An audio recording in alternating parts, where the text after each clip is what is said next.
Welcome into another damn Cleveland sports show. My name's Andrew. I'm joined by Jordan, and we're gonna do a show. We're doing shows more regularly. It's happening. Get used to it. Just in time for the Christmas holidays, which I'm sure we'll take a big break. But I'm very excited to be here doing this more regularly, and it's great to see you, Jordan. How are you, buddy? Good, man. It's good to see you too. It's good to this is 2 weeks in a row, which for us is It's a hot the streak. same as doing a show once a week for the entire year. So I think honestly, after this one, we can probably just hang it up.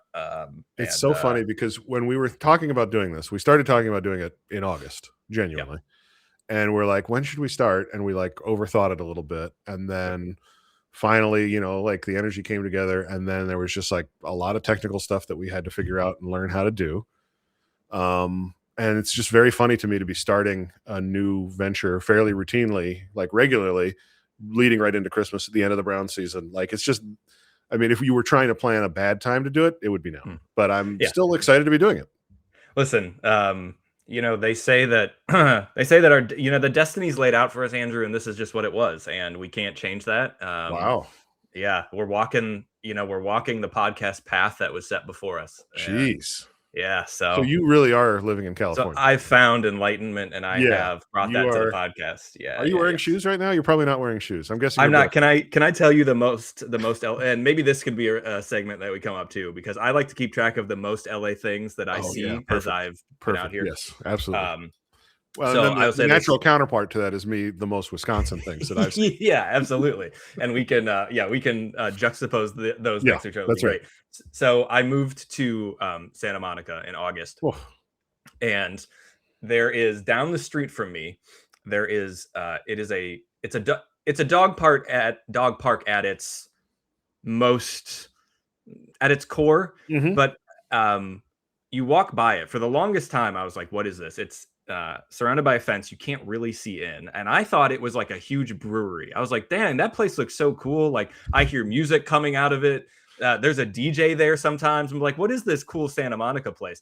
And then my girlfriend was like, oh, that is a dog park. You have to pay a yearly fee to be a part of it. And no joke, Andrew, it is like people just chilling. You can have a beer. You can sit in these big like lawn chairs. There's a DJ. They have events, but then there's just dogs running around. There's AstroTurf. It looks like the nicest bar you've ever been to, and it's for people with dogs who want to pay what I can only imagine is an ungodly amount of money to be there. So that's the most currently right now. Whenever I walk by that place, I'm like, this. If I told people that, there's a DJ set going on right now for a bunch of dogs. So that's currently the most LA thing that I'm experiencing on a daily basis. I have two follow-up questions. Number one, yes, you got to find out what the price is. I do. I would love for you to inquire. And then two, what's, and I mean, I apologize for being crass. What's the cleanup situation? What are we looking at here? Because if it's AstroTurf, right? Like, is it still, because like, I guess what I'm thinking is if that's included in the membership fee, the value proposition has changed. If I'm paying whatever price per month for that, that's what I'm saying. When my dog poops, I want to be able to snap my finger and a person comes. I want that person running, not walking, with a pooper scooper in a bag, and I want them out of my sight within 30 seconds. Right. And if I'm not spraying a deodorizing spray in your direction, and frankly, if I'm not getting that, I am requesting a meeting with the owner of the place. You're speaking to the manager promptly. Yeah, of course. Absolutely. So I mean, as soon as you said AstroTurf, that's exactly where my mind went. Like, because that's going to get real gross real fast. Yeah, it is. So we need speed and we need efficiency from the poop cleaner uppers. Okay, so anyway, that's what's going on here. I love that. I don't have on the top of my head. I don't have a most Wisconsin thing, but I'll definitely be on the lookout. It'll go in my phone, and then I'll bring it back here and we'll share it next time. But these are great segments, and we're building a library of segments that we will bring out as needed.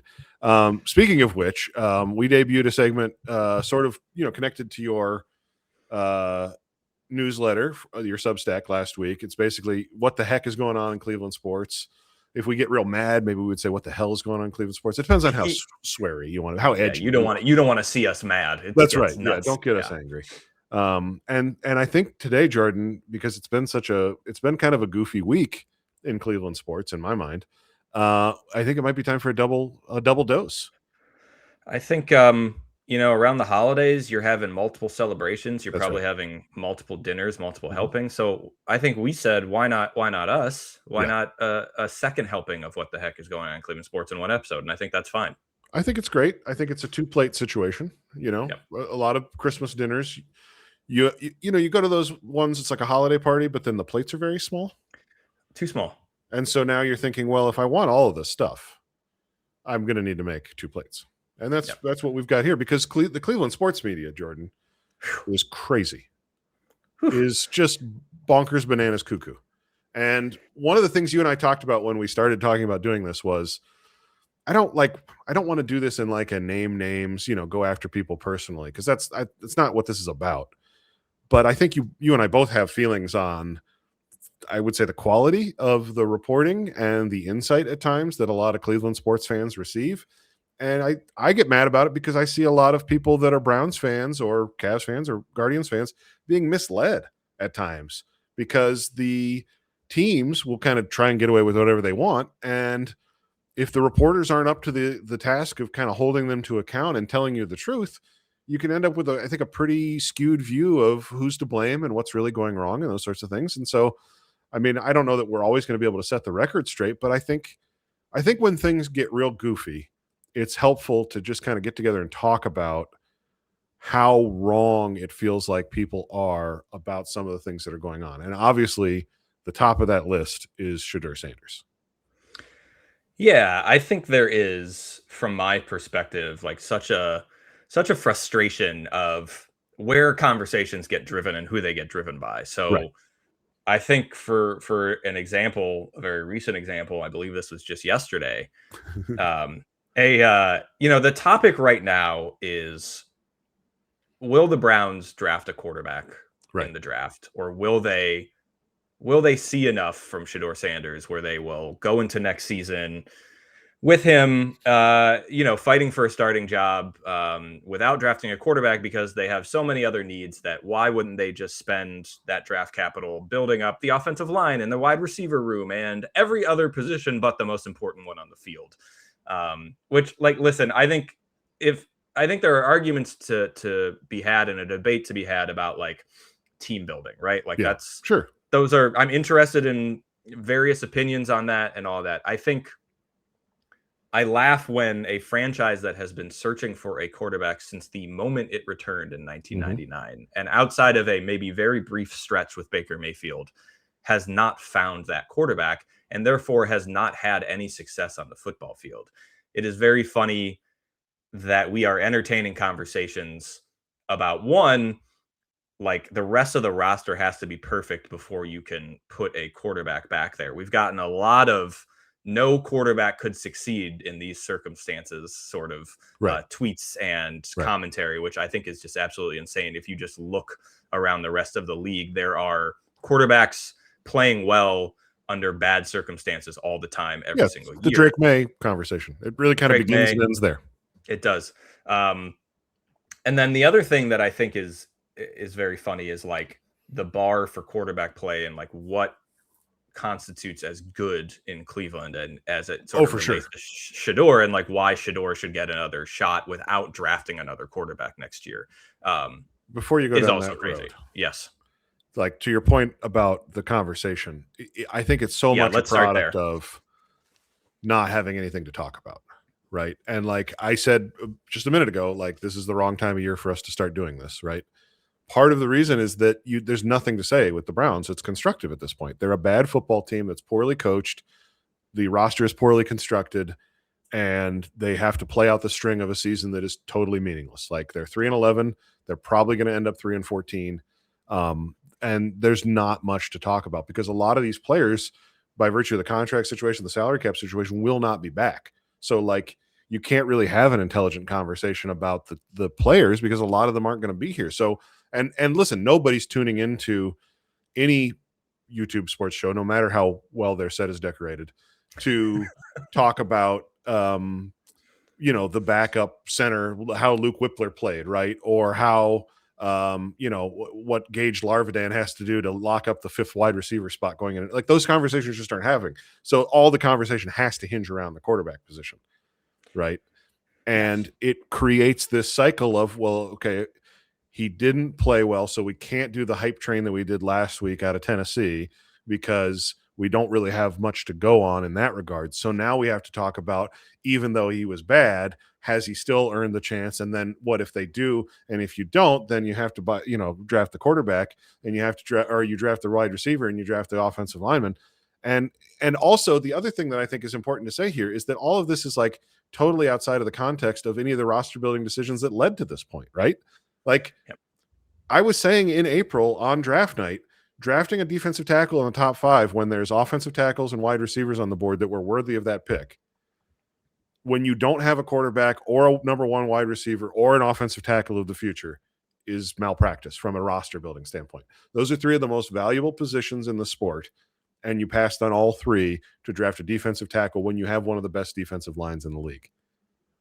So if you want to have an intelligent conversation about whether or not they should draft a wide receiver or a quarterback in this year's draft, why not just go back 9 months ago to when they just ignored it? They could have Ted McMillan right now. Yeah. And he's awesome, right? Yeah. Or the tackle that's at the Jets. Like, either of those guys would be a much better situation to drop in than Mason Graham. As much as Mason Graham's a fine player, I don't have a problem with that. But it's to the point about the conversation. These guys, for the most part, don't know how to have an intelligent conversation about the football team. So it's got to be a simple question, a simple yes/no question that can get everybody yelling. 100%. And I think to that point, I think Cleveland is probably similar to a lot of other small to mid-market media markets, where the people that you have in the positions of, I guess, sway in these markets, right? It's going to be people that have been on the radio for forever. It's going to be people that were once on a radio station and now are on a YouTube show. It's like there's lots of talented people talking about Cleveland sports, but the people that get the most sort of the megaphone in a way are these people that are sort of, it's still very much, for as much as like quote unquote legacy media has become almost a thing of the past, it still very much exists as the loudest thing in the room in a lot of these smaller markets. So especially in Cleveland, the conversation gets driven by a clip.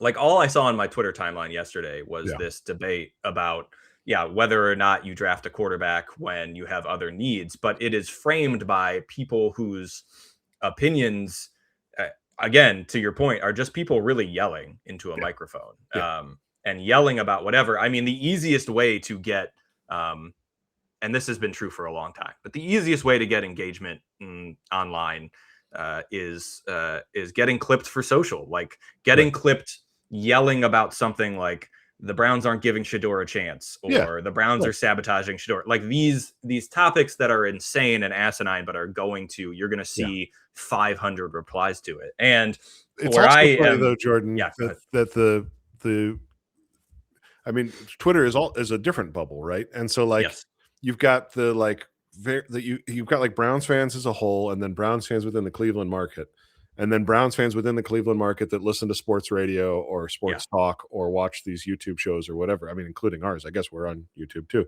Yeah, we are. Throwing these stones in this big old glass house here. And then even within that, it's the people who are paying attention to all that stuff and then are on social media. Right. And like people have left Twitter in the past 2 years. And so it's a very small echo chamber. And one of the things I think is really funny is that Twitter and like Brown's Twitter lets the Ultimate Cleveland Sports Show or whoever act as the assignment editor for the day of like what we're going to talk about. Like, why are we having this conversation, man? You don't have to let them do that. And that is, I think that's the crux of it. It's like, why are we treating those opinions like they were said by people that are smart and understand football, and why are they driving the conversation? And I think to your point, it's always going to be this because this is what the media market is there, and those are the only voices that are breaking through. And two, there's literally nothing else to talk about because of how bad the season, and there aren't ways to have intelligent conversation about it. So Like I just can't between ESPN Cleveland, a place that I worked for, between a clip of the longtime radio host there screaming every single day about Shedeur Sanders. It's the same media clip over and over. And listen, I work in social media for the last 7 years. I have worked in sports social media. I understand the value of clips. We're going to clip stuff from this podcast. Like, obviously the game is the game, but the game can be the game, and it also can be intelligent, and you can put out interesting things out there, and you can have interesting conversations. And the way, yes, the conversation about the Browns is driven by people who should not have the authority to drive it, is alarming, Andrew, I would say, in the least. So I think that's a nice way to put a bow on that. I think it is. And you were leading into the next point of this, which is the other half of this is watching Shedeur on Sunday have a tough game against the Bears, but he also had some cool throws. Like he had a few deep passes that went well to Isaiah Bond, and then he also had what should have been a touchdown throw to Jeudy, but ended up not being a touchdown and ended up being an interception. And it's like you literally can feel the temperature of social media change minute to minute as this is unfolding. And we are talking about this because this is what we do. Like, we're not talking about this like looking at it from the outside being like, look at those people over there. I'm saying it because this is what I'm doing on Sunday. Oh, same. Absolutely. I'm watching the game and I'm then I'm like, well, that wasn't great. And then I want to look on social media to see what all the other people that I follow said about the thing that wasn't great that happened, or I'm getting a text, or like, we're all processing it in real time. And it creates these really like violent micro swings when the reality, as I said, like to start this whole segment, the die is kind of cast here. Like, the season is over. They're playing out the string.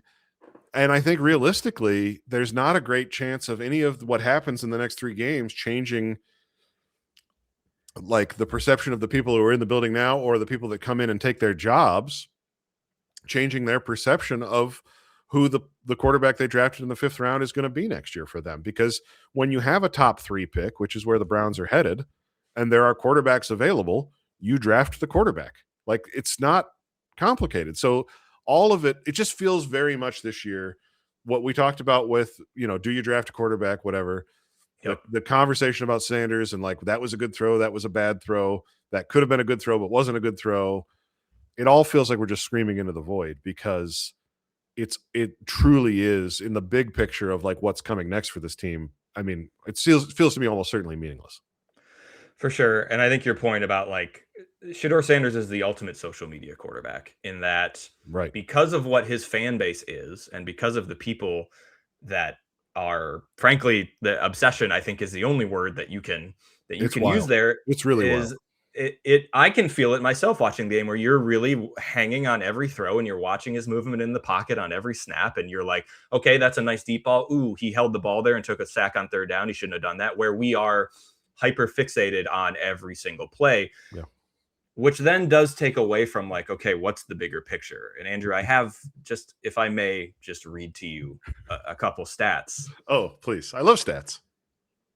There are 44 quarterbacks this year in the NFL that have at least 150 plays. This is how the site that I'm looking at, which is rbsdm.com, which is one Ben of our Baldwin's. Yes.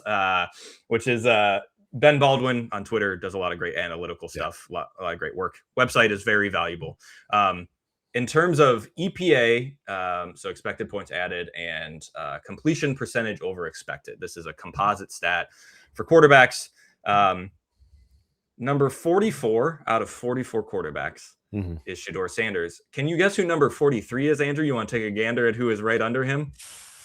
He's on the same team. Feels like it could be Dylan Gabriel, Jordan. Yes, yeah. Number 43 and 44 are Dylan Gabriel and Shedeur Sanders. So and Flacco, I'm assuming his data is composite of Browns, Bengals. So it would be interesting to see a split out of his Browns data, because I bet he's in the low 30s, high 40s. Yeah, 100%. He's 38th in. Okay, so he's 38th even with the Bengals. Even with the Bengals. So they've got 3 40s quarterbacks. They've got one of whom is actually in his 40s. That's correct. So great. So it's really good. But when you take the zoomed out view with literally like any statistics, Shedeur Sanders has played as one of the worst quarterbacks in the NFL. And like, Yeah. you can talk about like everyone here, no one is arguing that they have a bad offensive line. No one's arguing that their skill positions are terrible. Like, these are all things that are true. I'm sure Shedeur would perform better if Jerry Jeudy would simply catch a football and score It's a an touchdown. interesting I would thought. probably and we'll have more on Jerry later, our good friend Jerry. But I think, like, in general, like, you can nitpick at every single play and you can be hyper fixated on, which both you and I have been. And I think we feel ourselves doing that. And it's like, damn, like, let's just let this game play out and not do this. But Yeah. it is inarguable that every Browns quarterback that has played this season, but specifically Shedeur, who has now taken over the last spot over Dylan Gabriel. He's been worse than Dylan Gabriel. That's just like, these are not things that are, you can argue. Like, these are just objective statistics. So when it comes to should the Browns take a quarterback next season, yes. What if you had a blind ranking, Andrew, and you were like, hey, I'm going to give you a scenario. Your football team is playing out the string. They're going to have a top 3 pick in a draft where there are multiple quarterbacks in which a lot of smart people agree could be they may not be the greatest quarterbacks in the history of the NFL. They will elevate your franchise. Yeah. Your quarterback currently that you need to make a decision on is 44th out of 44 quarterbacks in the NFL. In is he good or bad? He's the worst. Would you take a quarterback next season? And what do you think if you took the Browns and Shedeur out of it, what do you think most people's answer to that question would be? 100% yes. And I would say, like, what's the number where you wouldn't? Probably 20th. Like, if you had a rookie 5th rounder that was the 20th out of 44 quarterbacks in EPA plus CPOE, then you would maybe consider not drafting a quarterback top 3 when you have a top 3 pick. Even then, I think you'd maybe have to be top 15. I think it would. I mean, you look at, like, number 1, Drake May. Number 2 is actually Brock Purdy. Good for him. Jordan Love, number 3. Josh Allen, number 4. Darnold, Stafford. I mean, like, so you get out of the top 10 here. We got Jared Goff. We've got Dak Prescott. Mayfield's probably like 12th, 13th, 14th, something like that. Mayfield. Oh, boy. Hold on. Mayfield has fallen off. He is 29th. Okay. All right. He is below Michael Penix Jr. right now. Baker. I have not been keeping up with things in Tampa. They're not going well. No, they're not going well. But you know, we also, just one more note on this before we go. Yeah. I think about this conversation of, well, Shedeur couldn't succeed. No quarterback could succeed in these circumstances. And then I look at somebody like Jackson Dart, who is currently 15th in that rating. EPA loves him. You know, EPA does loves him, but like they fired their coach. They fired their coach. So like that, the Giants are not a good football team and do not have, outside of like Malik Neighbors, who, correct me if I'm wrong, got hurt. Is not playing. No. So like, what do the Giants have that the Browns don't, that is so far on the spectrum that you could be like, oh, well, we can't evaluate it? Like, Jackson Dart has had 9 concussions and seems to be doing just fine. So these are the arguments that infuriate me. Because we don't treat any other quarterbacks like this. We're just sort of treating Shedeur with kid gloves, and I don't understand it. And I think it's worth going back to what happened last week after the Tennessee game, which was he played well, but there was not, as I could tell from anybody, really a broader understanding of the context, which is the Titans have a bad defense and specifically pressure the quarterback at one of the lowest rates in the league. And it was kind of set up for him to be successful in that regard. And there was this sort of anointing that took place based on that one game. And you know, I think you could kind of make the argument of like a curve of growth, even though he didn't really show much against the 49ers. But it was like, he won the Raiders game, and even though they lost to the Titans, it felt like they won because you could blame the loss on the 2-point conversion nonsense. And so it's like, okay, is he maybe 2-1 in our minds, if not our hearts? You know, like, is that okay? And is that pretty good? And are we happy about that? And then, you know, I think he played his worst game. I mean, against the Bears, the half he played against the Ravens wasn't good. It was probably in this neighborhood. And now you're kind of saying, okay, well, the Bears aren't exactly lighting the world on fire defensively, and they were able to get after him. And it's like everything that we just said for a week gets wiped away. But the last thing I want to share, like, while we're bringing things to share here, and I think it's great to just get it all out there. I would love to hear it. It's a quote from Mary Kay Cabot from last Sunday on 92.3 The Fan before the Bears game. She says, I just have a feeling that they're going to analyze the whole thing and decide they want to move forward with him, being Shedeur Sanders. I can't say for sure yet, but it sort of has that vibe. The last quote is my favorite quote. Feels like it's almost kind of trending in that direction. And if you're looking for a sentiment for your loved ones this holiday, and if you're not ready to commit to like I love you, yep, you can say like I have some romantic feelings for you that are in the neighborhood of love, and it does feel like it's kind of trending in the direction of love. It's the energy and it's sort of the vibe I'm getting. Now I can't say it's for sure the vibe I'm getting. No, it might be the vibe. Sort of the vibe I'm getting. Yeah, it's like 50% of the vibe I'm getting is that things are. That's one of the possibilities within that vibe. Yeah, yeah. It's sort of a Russian nesting doll of conditional, right? And yeah, I'm not even like saying anything. I mean, again, like this is the job. Like this is the job now for media is to say things like that and get people to listen or whatever. It's not that I have a problem with. It's she feels comfortable saying that because he played well against Tennessee, and she feels like she can go out on a limb a little bit more with that prediction and give people what they want, give them a quote that they can run with on social media because she's got the cover of him playing well. But we're not getting the context of bad defense, home game, team that doesn't rush the passer very well, et cetera, et cetera. And that context helps us not get too high and not get too low. And I wasn't surprised to see him struggle against the Bears because we knew this was possible the way he played against the 49ers and the way that he played against the Ravens in that half of football. So, like, he's not, a quarterback that you want to build your franchise around specifically because he's not shown that he plays that well. And also, you have the chance to replace him, start fresh with, a top 3 pick. That it's the most reasonable thing that franchises do all the time. I think we kind of talked about this last week, Jordan. The question is, can you even have him back next year based on all of the social media, I think the word obsession is right. I think a smart front office sees that and wants nothing to do with it. And I think you talk about the chance to have a top 3 pick, but you can also take a quarterback that does not have the sort of flaws in their game, right, that Shedeur has in terms of what could potentially be fatal flaws, which is holding on to the ball too long in the pocket, creating your own pressure. The Bears, who did not have a high pressure rate from their defense, pressured him on 40+% of his dropbacks. And his time to throw was his time to throw again. He still leads the NFL in time to throw. I think I looked it up a while ago. It's 3.33 seconds. These are qualities that eventually, as he gets more experience, maybe he gets a little bit better. But wouldn't you rather be working with a quarterback who, to begin with, does not have the quality of, okay, if my first read isn't open, instead of trying to just make a quick decision, get the ball out, throw it away, I'm going to try and make more out of a situation than I should be. I'm turning my back to the defense. What about what is ostensibly a 5th round pick?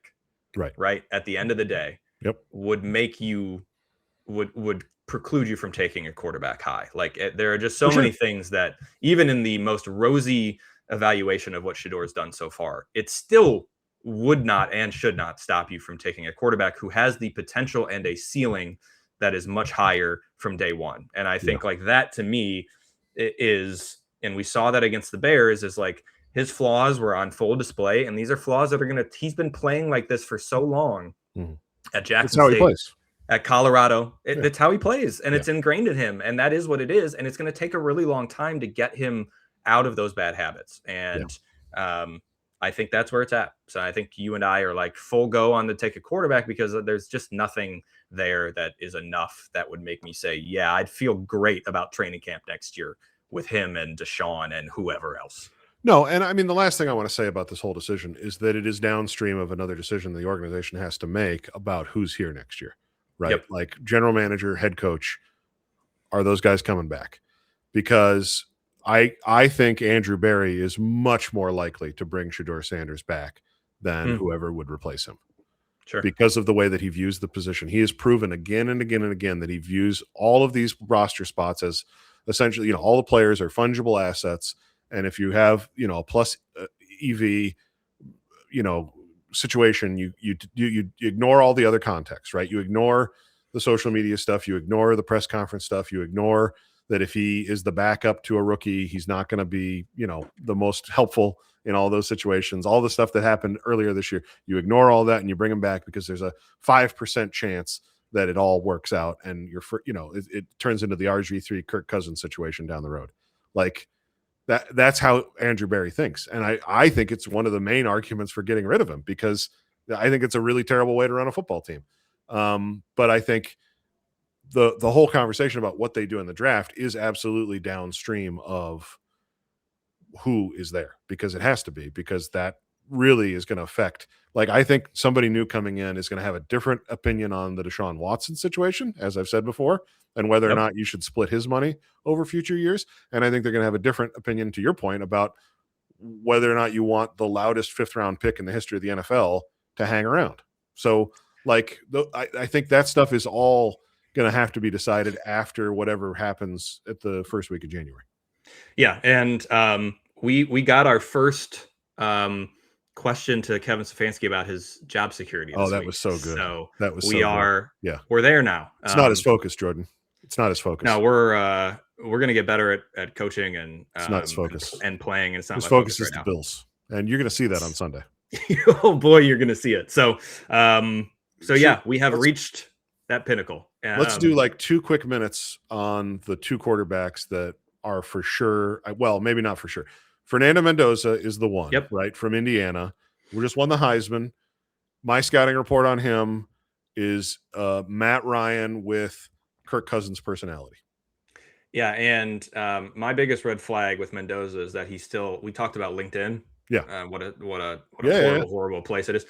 He's still updating he updated his LinkedIn with like won the Big Ten championship. And frankly, that's fantastic. I'm out on that. Oh no, I'm out on that. Big disagreement here on the pod because I love that. Let's shout about it. I love that. No, we're out on that. That's fantastic. No, if he's a LinkedIn guy, I'm out. I'm fully out, Andrew. So that's my scouting report. The other top 5 guy that's getting that type of buzz, but is not a senior, is, I think he's actually a redshirt sophomore, if I'm not mistaken, is Dante Moore from Oregon, who has not decided yet. He's playing James Madison this weekend. And so powerhouse James Madison. We don't know what's going to happen yet. They're probably going to win, which will delay the decision another week in all likelihood, another 2 weeks, because it'll be New Year's then. And the scouting report on him is really one sentence, Jordan. He's from East Cleveland. That's it. East Cleveland, briefly grew up in Elyria before moving to Detroit, which is like a sister city. So like, but yeah, he's a Clevelander. I'm gonna be honest. I got some flack on Twitter because I wasn't aware of this, and people were like, "Where have you been?" And I was like, "I don't know, man. Going to the dog park in my neighborhood that cost me $700 a month. Let me live." So yeah. So no, that's it. That's the scouting report. Good quarterback from East Cleveland. Like, let's go. Yeah. Like, I mean, I truly don't even know if he's a Browns fan. I don't know if he considers himself a Clevelander. Right. No, exactly. Like, I don't know any of the background beyond just that. And as you said, it's enough. It's enough. So I'm in on both those guys. I like any sort of weird personality quarterback in that way. Like we've talked about this before. My favorite scene in the history of the quarterback documentary on Netflix is Kirk Cousins walking through the Barnes and Noble. I just will watch that on repeat. It's just the best. He's just looking at books and talking about them. And that's what you want from your quarterback, I think. And Dante Moore's from East Cleveland. So there you go. Yeah. I'm the same. I'm either one of them. I'd be fine with drafting. I think they would both grow on me, and I think they would both be much better prospects than anything the Browns have on their roster. Right. Andrew, I know that before we finish this up, you have been waiting with bated breath because we mentioned someone that genuinely would, had he played better football, would impact Shedeur's numbers and would affect some stat lines and probably some EPA and CPOE and all of that. And this also goes back to your thoughts on Andrew Berry and and all that. But Yeah. I mean, Jerry Jeudy is probably having one of the worst seasons for not even just a number one wide receiver. And he's de facto number one. He obviously cannot and should not be the number one wide receiver, but the Browns brought him in and didn't do anything else. So he is.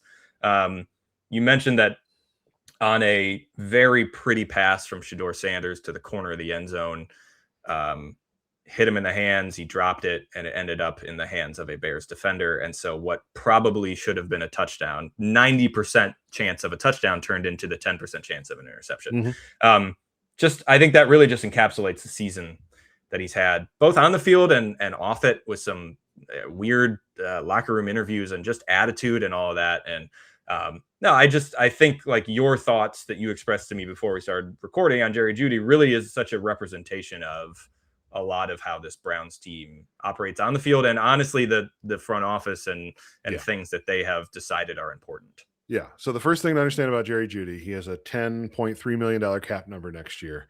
And if they cut him, it accelerates future money onto the cap for next year. So $18 million in dead money. So he'd be $28 million on the cap next year if they cut him. Love that. Which, like, his performance this year deserves being cut. Like, if he was not owed that much future money, he deserves to be released. Like, that's the level of performance, the level of difficulty he's been in the locker room. I'm sure there's even stuff we haven't heard about. Like, overall, when a player like that you bring in and you trade for does what he's done, you move on. And like if they replace the general manager, they will want to move on from him, and they won't be able to because of the way that Andrew Berry handles contracts. So my issue with this is that essentially I think there has been a certain segment of the fan base that has praised Andrew Berry for getting the Browns to a point where they're spending as much on a yearly basis in cash as any team in the league. And it allows them effectively to overspend the salary cap because of the way that they push money into future years. I don't really want to get into the nuances of how that all works. I find it a little bit pedantic and boring, but suffice it to say that the way that it has been presented is that it's all plus side, no downside. And Jerry Jeudy is the clearest example of the downside of signing contracts and then pushing the money as far into the future as you can so that they cost less in the present, because you cannot move on from a player who is actively hurting your football team.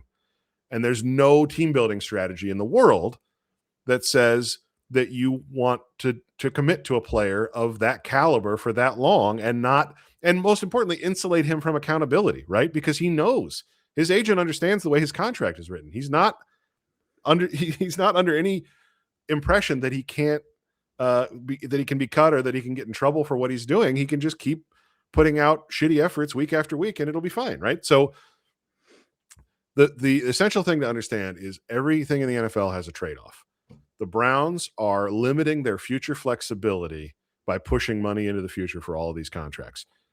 Other teams do this with their franchise quarterbacks. They borrow from that contract to create cap space. They do that because other teams' franchise quarterbacks are the best player on the roster. Josh Allen, he's not going to get bad next year, right? Joe Burrow. I mean, the Bengals don't do this because they're the Bengals, but Lamar Jackson, Jalen Hurts even. I mean, there's like a dozen quarterbacks that have their contracts handled this way because it allows the team financial flexibility, but also because they know that quarterback's going to be there essentially in perpetuity until they want to retire. So that's the level of player you need to be. Myles Garrett fits that definition. You can push Myles Garrett's money as far into the future as you want. But when you start doing it with players like Jerry Jeudy, who were a malcontent in Denver, and as soon as Sean Payton got there, he's like, let's get this guy out of here. And then you bring him here, and before he's played a snap, you guarantee him $28, $30 million, whatever it was, and you sign him to a multi-year deal. That's not the sort of player that you should be pushing into future years on. And Jack Conklin is not the sort of player you should be pushing into future years on because he's hurt every year. And you might get to a point with Jack Conklin where you say, he's not going to be able to suit up this year. We'd like to be able to cut him, but we can't. There are examples all over the roster of second class, third class, whatever you want to say, red chip players, not blue chippers, that Andrew Berry and this regime have pushed their money into the future, and it limits your flexibility. David Njoku has a boatload of dead money, and he's been a good tight end, but he has never been the sort of player that you would say, doesn't really matter how long he's on the roster. We'll be good with him as long as he's here. I He's mean, been you've seen terrible it. this year. You've seen it this year. He's basically been a ghost. His Right. athleticism has disappeared. I mean, it's been a steep fall off, and it's Right. been very visible this year. And Jordan, it would not surprise me if agents understand how the Browns want to do business, know that if they get their player to Cleveland, they're guaranteed a roster spot for 3 or 4 years. Because the way that the Browns structure these contracts is that they cannot be moved for multiple years.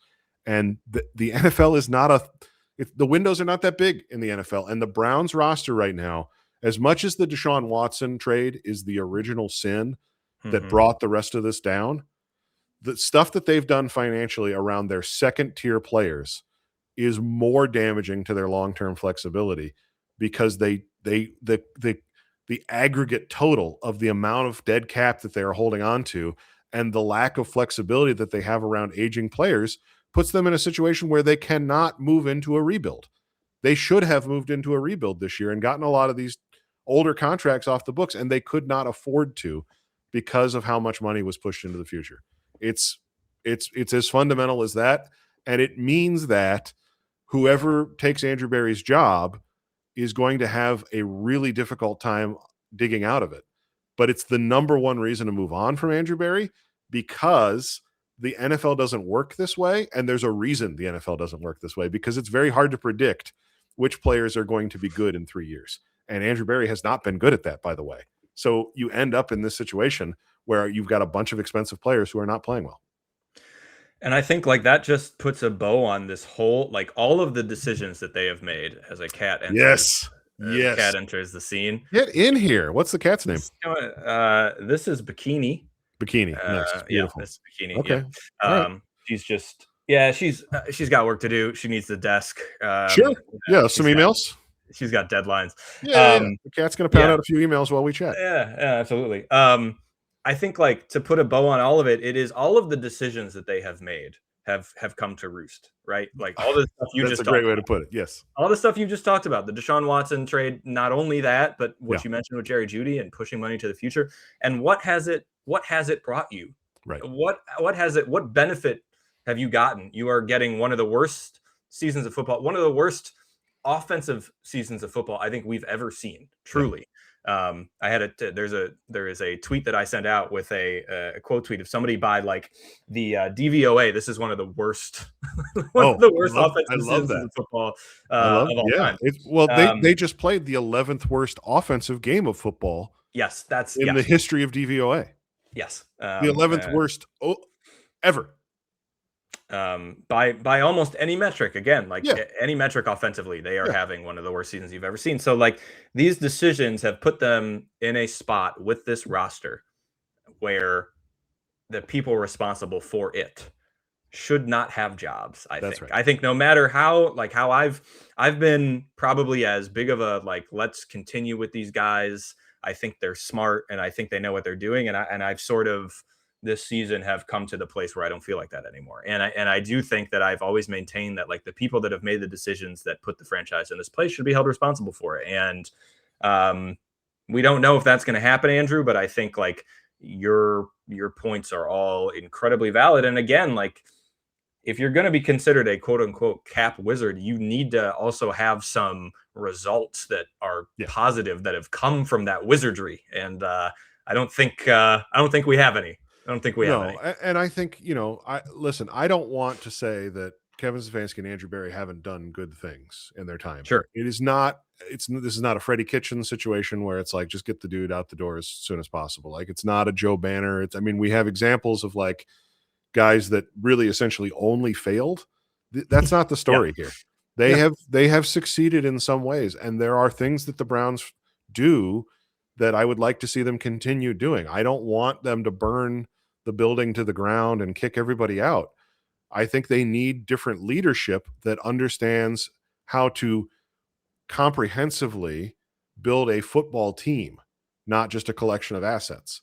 Yep. I'm not anti-analytics. We quoted CPOE on this episode, right? Like we're not afraid of that stuff, but you have to do it in a conscientious way that is also mindful of the non numerical context, and the current regime is not succeeding at that. So I agree that it's beyond time for a change. I think I was in favor of a change last year because all of the writing for what was going to happen this year was on the wall last year because of what I just said. They didn't have flexibility to change the program, and they didn't have the resources to land a quarterback. So they were caught between a rock and a hard place last year.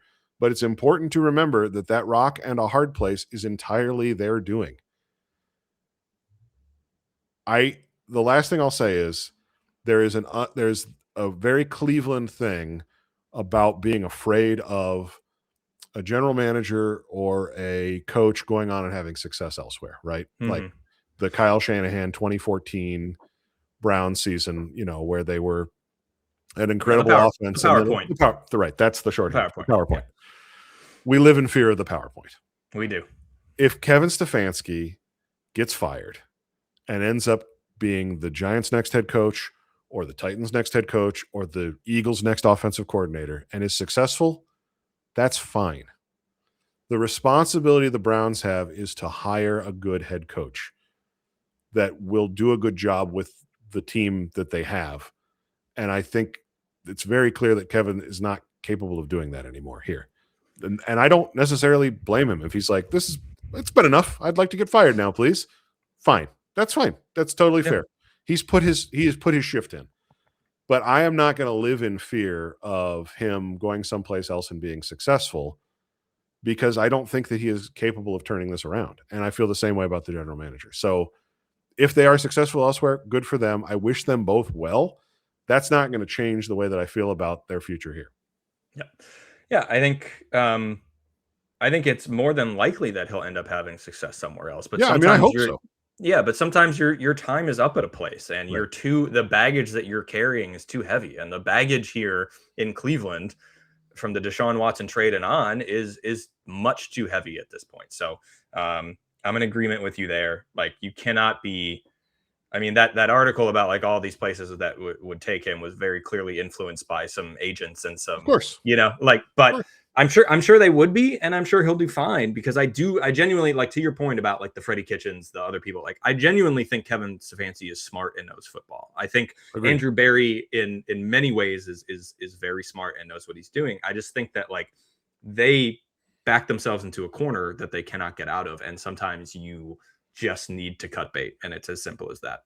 And I think it would be a mistake to hold on and bring those, in the words of Mary Kay, vibes back to the team next year. Those vibes need to go. It is generally, for the most part, my opinion and feeling that I feel, for the most part, sort of in like general, it's almost, I can't pinpoint it. Best if potentially, yeah. It's that great Fred Armisen character from SNL from 20 years ago where he would react to headlines but never actually say the headline. That's what's going on here. All right, this has been great. I don't know what our future schedule is. Oh no, we have to do a recommendation. Yeah, we got to do a recommendation. I remember our segments. My recommendation, I'll just jump right into it, Jordan. Get into it, man. Is horseradish sauce, not horseradish. Let's differentiate. Okay. Horseradish is great. Horseradish is great. Cook with horseradish. Use horseradish. Sure. But if your sandwiches are a little boring and you're looking for a little holiday, something special, get a little jar of horseradish sauce. Get it involved. It goes great with turkey. It goes great with a ham. If you've got a holiday ham in your future, maybe you just get a little bit of local, some fresh cut roast beef. Honestly, a horseradish sandwich. Roast beef. That's the king. That's the king. Roast beef.